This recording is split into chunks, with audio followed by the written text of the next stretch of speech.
So somebody posted, actually, I think it was an old tweet that I was weeding through my follows, and this one person had pinned a tweet about men being the ones to sacrifice themselves for their women, and how women underappreciate their men because they would actually put their life on the line to save their woman versus women not doing so. And not that I disagree with them, but I quote tweeted it and retweeted it, and I said, I actually want to introduce another idea that my theory is that it's not so much that women wouldn't put their life on the line for the love of their life, their man. It's the same for women when they feel that way about a man. Absolutely. They are undyingly supportive of their man when they love him like that. The difference is women don't typically marry that man. I know many women that were taught to marry a man that loves her more. So if we're taught that, then we don't trust our own feelings when we're in love. And we don't trust the man, that's for sure. So we end up with men that love us more to feel like we're more secure. So for fidelity's purpose and security, we were taught to do that so that we wouldn't have to worry about a cheating husband or one that would leave us, which is a pretty sorry way of finding security rather than teaching us how to learn how to trust a man or develop a healthy relationship. That might have been helpful.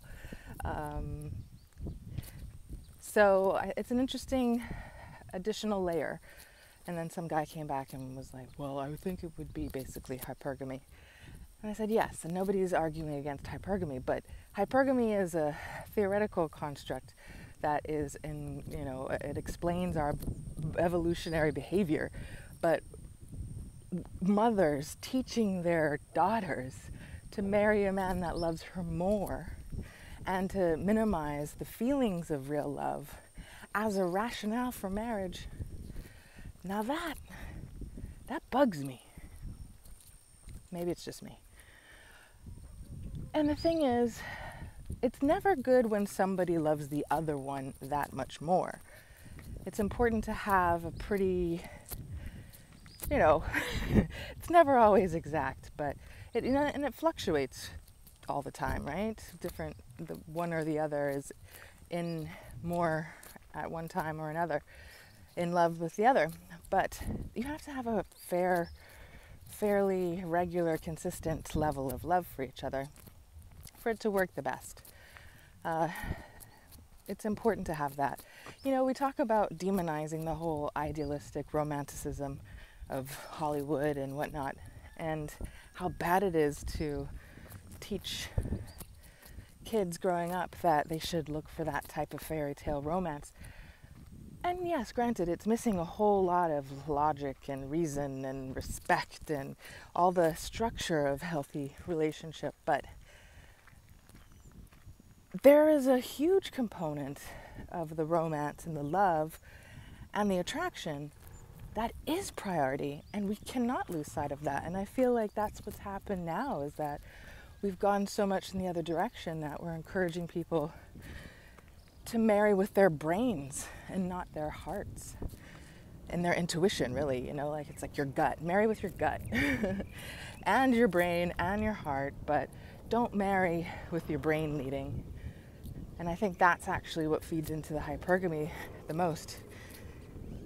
It's almost like an unconscious knowing, right? Even if women aren't aware of their hypergamy, when they marry with their brains are what's telling them. So just thinking about that thought, I wonder if this side would be better. If women, evolutionary-wise, are more inclined to be hypergamous based on their thoughts, then it's not really the evolution of their sex organs or sex drive, but the part of their biological drive that is run by their brains. So anyone who's assuming that biological evolutionary impulses and innate drives are from just your genitals would be mistaken. It starts in your brain, it ends in your brain. So, interesting concept. How can we get young kids or even full-grown adults like ourselves to balance the two so that it's both romance and logic, and that you're marrying smart, but you're marrying first and foremost for love?